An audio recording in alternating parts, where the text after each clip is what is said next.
జోగులాంబ గద్వాల జిల్లా గద్వాలలోని జమ్మిచెడు వద్ద రోడ్డు ప్రమాదం జరిగింది. 40 మంది కూలీలతో వెళ్తున్న బొలెరో వాహనాన్ని ట్రాక్టర్ ఢీకొట్టింది. ఈ ఘటనలో 10 మందికి గాయాలయ్యాయి. గాయపడ్డ వారిని సమీపంలోని జిల్లా ఆసుపత్రికి తరలించారు. గాయపడ్డ వారిలో 5గురి పరిస్థితి విషమంగా ఉండడంతో మెరుగైన చికిత్స కోసం కర్నూలుకు తరలించామని వైద్యులు తెలిపారు. బొలెరోలో ఉన్న మిగతా 30 మందికి స్వల్ప గాయాలయ్యాయి. పాతపాలెం జాంపల్లి గ్రామాలకు చెందిన 40 మంది కూలీలు ధర్మవరానికి వెళ్తూ ఉండగా ప్రమాదం జరిగింది.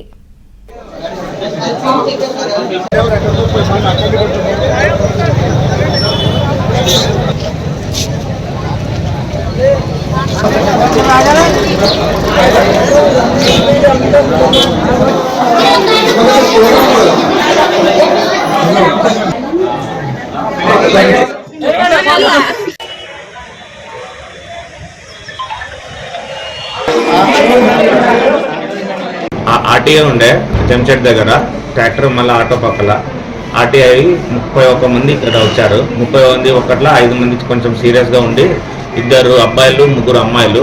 3 అమ్మాయిలకి చెవు నుంచి బ్లీడ్ అయ్యి లాస్ ఆఫ్ కాన్షియస్నెస్ ఉండే వల్ల కర్నూలు ప్రిఫర్ చేశాము.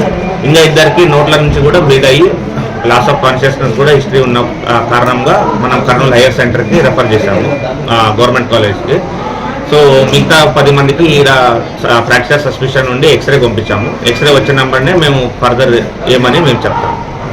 స్టేబుల్గా ఉన్నారు. ఆ 5 మంది తప్ప మిగతా మంది 31 మందిలో ఆ 5 మంది తప్ప అందరు స్టేబుల్గానే ఉన్నారు.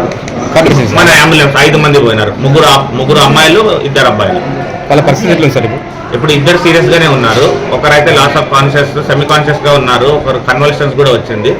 సో వెంబటనే 108 మనమే అంబులెన్స్ అరేంజ్ చేసి 108లా మన కర్నూలు గవర్నమెంట్ కాలేజ్కి పంపించాం.